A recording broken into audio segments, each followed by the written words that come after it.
Megan! Megan, are you there? It's really important and urgent. Hurry up and answer me. Don't leave me hanging here. I'm sorry, I really don't have time to talk right now. I'm super busy with work and I can't afford any distractions. Busy? What are you talking about? I never see you leave the house. Aren't you just like a full-time housewife or something? You know, cooking, cleaning, taking care of the kids, that kind of stuff. How hard can that be? My brother must be very stressed and miserable to marry a useless wife like you. Hey, you watch your mouth. I've told you a bunch of times already that I work from home. I have a remote job as a web designer, and I have deadlines and projects to finish. And before you ask, yes, my husband and I basically make the same amount of money. We both have successful careers, and we're both very happy with our arrangement. Well, 1, who said I was going to ask? And 2, I really doubt that. I mean, isn't he a manager at some Fortune 500 company or something like that? Are you really trying to say that you make the same amount as someone with that kind of prestigious and high-paying job? Well, if that's true, then you guys must be really swimming in money over there, huh? Man, you better be lying or something, because I am so jealous right now if that's true. How about sharing a little bit of that with me? I wouldn't mind a weekly allowance, you know. Just a small token of your generosity. What are you talking about? Does that have anything at all to do with why you messaged me in the first place? You said you needed to talk to me about something important and urgent. What is it? Oh, come on. Don't change the subject. I know you got more money than you know what to do with. Why can't I have some too? You're my sister-in-law after all. You should help me out when I'm in need. Maybe because the money we have, we worked really hard to earn. We didn't just get lucky or inherit it from someone. We studied hard, got good grades, went to college, got degrees, applied for jobs, worked our way up the ladder, and saved up for our future. We didn't spend it on frivolous things or waste it on bad habits. We made smart choices and we're proud of them. I mean, I know you had that part-time job for a little bit while you were in high school, but have you ever even had a job after that? That's what I'm saying. That's why I need money, because I don't have a job and I don't want one either. They're boring and stressful and they take up all your time and energy. Besides, my boyfriend and I want to travel somewhere and we need money to do that. We want to see the world and have fun and enjoy life while we're young and beautiful. Then do what we did. Find a job, work hard, save up, and then you can go on your trip. That's how most people do it.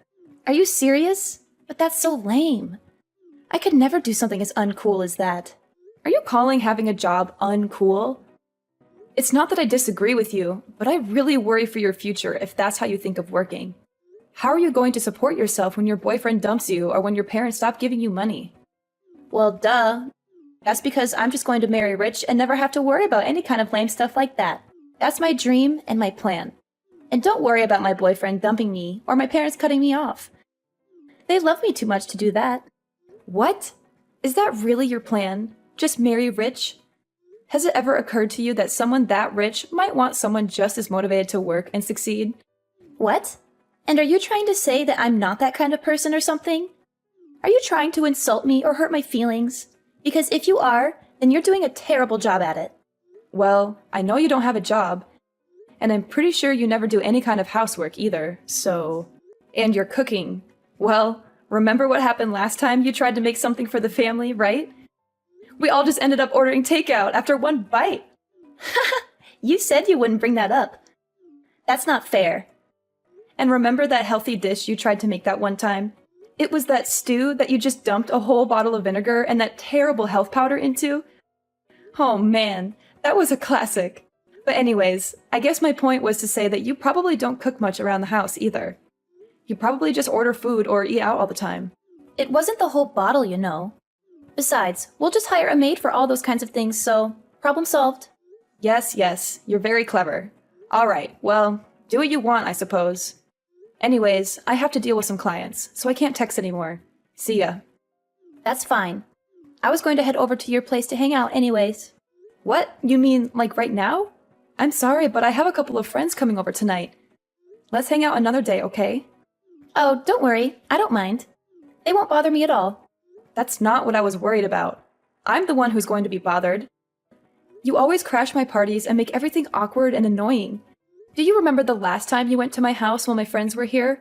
You made fun of our hobbies and interests and acted like you're better than us, which caused trouble and drama and ruined the mood for everyone. I already said it'll be fine. See you in a little bit. Flora, where are you right now? Where I am is none of your business. You're my sister-in-law, not my mother. It's not your duty to keep tabs on me and monitor my every move. I don't have time to argue with you. Tell me the truth. Did you sneak into my driveway and take the Ferrari that was parked there for a joyride? I need to know right now. Answer me. What's the big fuss? Why are you freaking out? It's no big deal. My boyfriend and I just thought it would be fun to take it for a little spin, that's all. What? A spin, huh? Yep, the wind and sun just feel amazing. We didn't do anything wrong. We just wanted to have some fun. And where, may I ask, did you get the keys for that car? Well, when I was leaving your place, I saw the key case lying there in a bag, and I just kind of helped myself. I thought you wouldn't mind if I borrowed it for a while. You wouldn't even notice if one was missing. You just rummaged through a bag you found at my place? It wasn't some random bag, it was yours. And I figured since we were sisters, what's yours is mine kind of thing, you know? Sharing is caring and all that. Flora, that bag wasn't mine. I don't own a bag like that. Oh, really? Oh well, I guess it doesn't really matter exactly whose bag it was. I mean, who could even worry about the small details like that when the keys to a Ferrari are sitting right there in front of you? It's like fate or something. Well, you better start worrying about them. Anyways, my boyfriend and I wanted to pretend honeymoon, so that's why we took it. We'll be back in a few days. You took that car so you two could go have a pretend honeymoon? That's what I said. And this guy says he goes to Harvard, so, you know, he'll be set for life. Maybe we'll even get married for real one day. Of course, if that were the case, then we could go abroad for our honeymoon, of course. I can picture it now, globe-trotting from one fancy hotel to the other with my new husband. It sounds dreamy, doesn't it? And now we're getting to practice that in this Ferrari. I would have never guessed this would be happening to me in 1,000 years. Today might be the day I ask him what he thinks about, you know, tying the knot. Stop talking about your fake honeymoon and return that car right now. Yuck. Chill out. Flora, this isn't a game. I am being serious. Don't let things go too far. Why are you always trying to spoil my fun, huh? How come you never told me you own such a cool car? Why did I just find out about this today? Flora, the car isn't mine. Wait, are you serious? It's not your car? No, it belongs to one of my friends who was at my place when you came over. You're not talking about the one really poor-looking lady, are you? That lady is not poor in the slightest. Well, if she really was rich enough to afford this car, then how come she wasn't wearing any expensive clothes or anything when I was there, huh? Because she's just the type of person who likes to spend money on cars and not clothes. Oh, I see what you're doing here. You're just jealous and you don't want me to have any fun. I get that you didn't want to lend the car out, but there is no need to lie to me about who really owns it. Oh my god. I literally cannot deal with you right now. Just bring the car back now, okay? Sorry, we already hit the freeway. I think it's a little late for that now. The freeway? Just where are you planning on taking it? Don't worry about it. Daniel is a great driver. It'll all be okay. Has he ever even driven a sports car like that before? Nope, he says it's his first time. And you took it on the freeway? I know, isn't it so cool? Just bring that car back now, okay? How many times do I have to say this isn't my car? Why are you so stubborn? Nah, we're good. After all, we need to use this car to get around on our fake honeymoon. This isn't a game, Flora. I'm being serious. Oh, and one more thing. I borrowed your credit card. Hold on a second. You did what? Yeah, I borrowed your credit card. Why didn't you tell me about that either? I didn't know you were a black card holder. I thought they only gave those out to celebrities and famous people and stuff. You must be really rich and successful, huh? What do you mean, black card? I don't have a black card. It's bad to keep lying to your sister-in-law like this, you know? You should be more honest and generous with me. After all, we're family, right? Wait, I am being serious. Do you have a problem with reading comprehension? That card is not mine. It belongs to someone else. Anyways, we'll be taking both your card and your car for our little escapade. We already stopped to get lots of clothes and other supplies for our trip with the card. And of course, we spared no expense and got all branded stuff. I think we've already spent like 20 grand or something. You've spent $20,000 using that card already? Yeah, and it doesn't seem like we're even scraping the limits of what this card can do. Who knew you could do so much with a black card?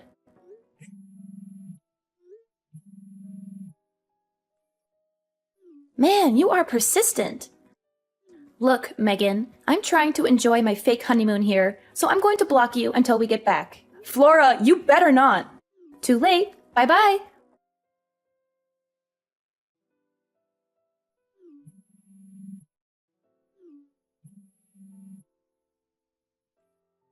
Megan, pick up the phone. It's an emergency. I'm not joking around.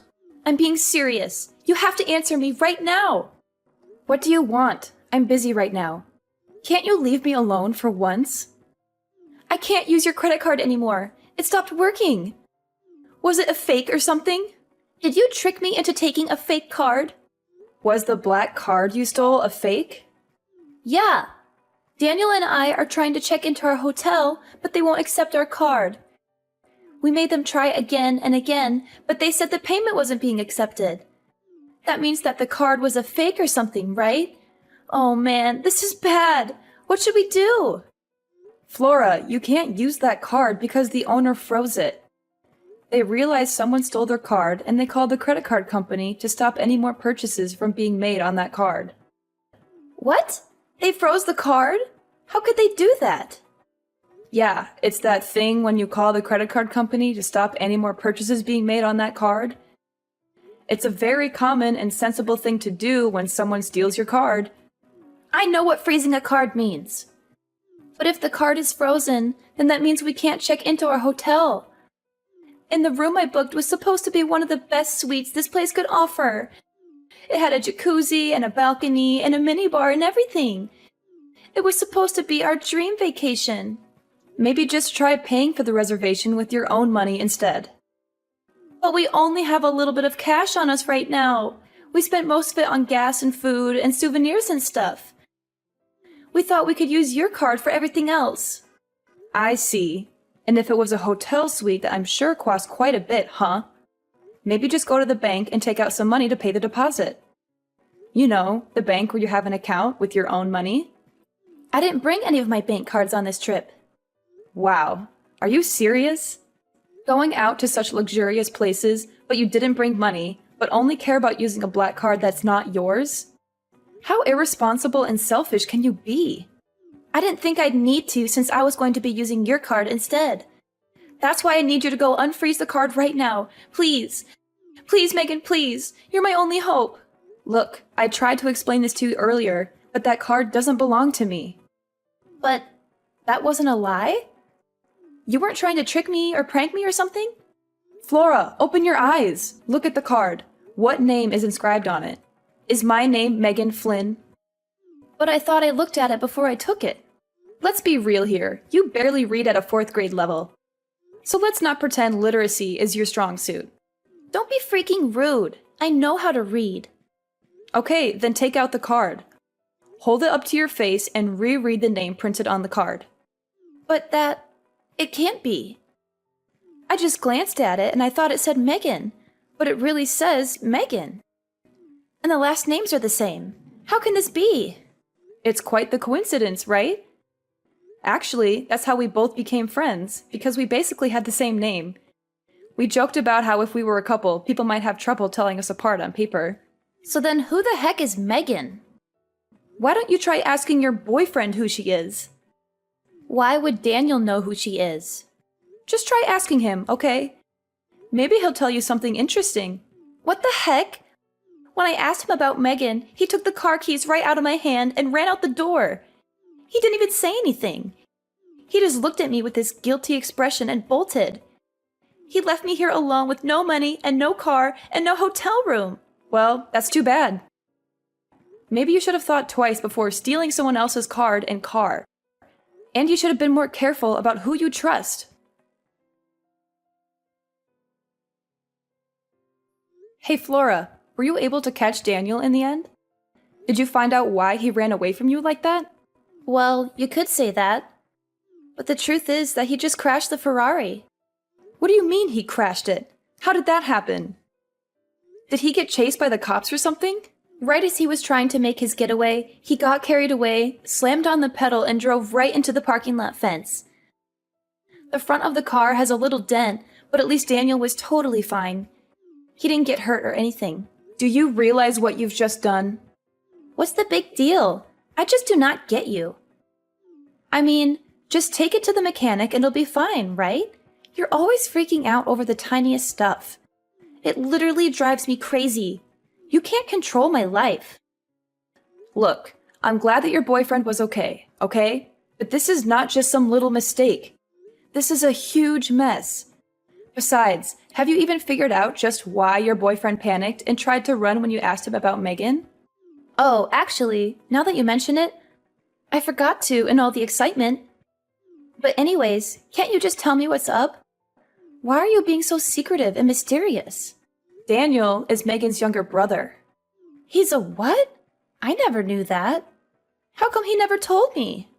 Do you remember that one time, I can't recall exactly when, but there was this dinner party I was going to that you weren't invited to, but snuck in anyways? Well, that's where you first met Daniel, right? What does that have to do with anything? Wait, was that place Daniel's sister's house? Yes, it was. Anyways, maybe you've heard from Daniel, but Megan and him have a pretty strange relationship. So that's probably why he flipped out when you told him that the cards you just borrowed actually belonged to his older sister, Megan. So that means that the car also belongs to Megan? Yes, that's what I've been trying to tell you. The car and the card are both hers. Come again? Okay, I'll try to explain everything from the top one more time. Neither the Ferrari you were driving nor the black credit card you were using belong to me. Both of those things that I just listed above belong to Megan. Wait, so then her own little brother doesn't even know what kind of car she drives? Well, she just picked up the car about 3 days ago or something. I'm not sure Daniel ever knew she owned it to begin with. At least that's what Megan is telling me right now. Megan is there with you? Yup. And is she mad at all? I would describe her as very mad, actually. And after using her card to buy $20,000 worth of crap, on top of all the fees you'll have to pay to take the car into a specialist who deals with imported cars, you're probably looking at about $100,000 in damages, at least. $100,000? And that would be the low end of how much you might owe at the end of this. That is why Megan has just been furious since this morning, really. I mean, who knows what she'll do to you both when you get back. Honestly, she's had a pretty scary face all day. It's starting to creep me out. I'd be worried. It's that bad, huh? Seems that way, yes. And one more thing. What else could you possibly have after all that? Well, we got a call from the hotel you two were just trying to check in at. The hotel called you? What did they want to talk about? Well, Megan's husband actually manages a resort company, and it turns out he's pretty close with the owner of that hotel. So he got a call right away when someone using his wife's card showed up. Wait, what are you getting at? What are you going to say next? I'm getting there. Anyways, I guess the police showed up to the hotel to ask about who this person with his wife's card was, and was asking Megan's husband if they wanted to pursue any legal action. I mean, I won't lie. She's not a lady you want as your enemy. Anyways, on that note, I gotta go. See ya. After dealing with the crashed car, Flora and Daniel finally came back home, both looking like dead men walking. They were exhausted, scared, and ashamed of what they had done. Megan was, of course, waiting for them in a swiveling chair we have, just so she could turn around dramatically to greet them as the two of them got on their knees to beg for her forgiveness. She had a cold and stern look on her face as she took out an envelope from her breast pocket and handed it to them. Inside was an invoice for $70,000. Listed there were, of course, the goods purchased with her stolen card, as well as the estimated cost for the Ferrari repairs. Towards the end of the items, however, was also listed the repairs on the hotel parking lot's fence, which was destroyed in the accident, as well as a hefty fine for reckless driving. Megan told them they should both be grateful that she didn't call the police on them or sue them for damages. She said she was being generous and merciful by giving them a chance to pay her back. Now, Flora is working at one of Megan's husband's resorts. She has to do all kinds of menial and humiliating tasks, such as cleaning toilets, scrubbing floors, and serving rude guests. Meanwhile, Daniel had to drop out of college and find a job at a company owned by a friend of Megan's. He has to work long hours in a cubicle, doing boring and tedious paperwork. He also has to endure the constant mockery and harassment of his boss and coworkers, who know he is there only because of Megan's influence. She made sure to wish them both good luck in paying back every single dime they owe. She also said she would be keeping an eye on them and monitoring their progress. She still goes to check on the two of them periodically. I think she gets some kind of sick pleasure out of seeing them both work so hard for what they did to her. She always has a smug smile on her face when she visits them. She says she is just being friendly and supportive, but I know she is really enjoying their misery.